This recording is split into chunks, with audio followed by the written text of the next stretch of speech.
Lionel Sanders just put out this YouTube video of him doing lactate testing going into the 2024 season. So I'd love to hear your explanation of what lactate is. We produce it all the time and we use it as a fuel. As you exercise at harder, more high intense efforts, it will rise in the blood, and then it's associated with fatigue and not being able to sustain the effort you're working at. So you know when you're sore the next day after you've worked out and everyone says, "Oh, I'm full of lactate." No, you're not. Lactate tolerance, lactate clearing, the ability to not even produce much when you're working fast is all part of an efficient aerobic system. So what I want to do and what I want to gain most from a lactate test is to understand how somebody is metabolically built. So at its simplest level, we're hybrid engines, right?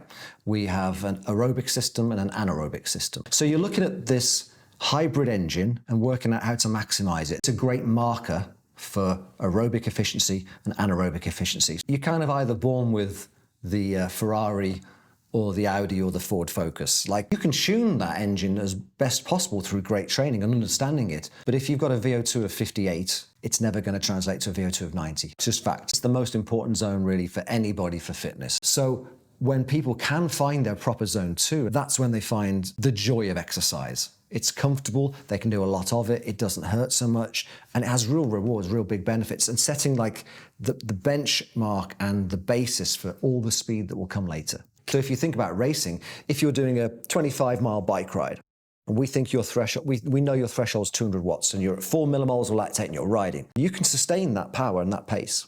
And you'll get off the bike at 4 millimoles of lactate, able to run what's called the wall. The wall in the marathon doesn't exist unless you create it for yourself. I always say it takes an athlete 2 to 3 years to learn how to train, like to learn how to control heart rate, how to prepare for sessions, how to manipulate their body and their data so they can always stay consistent. Look, I test my athletes, age group athletes, every 12 weeks, whether they kind of want to test or not. Future tests.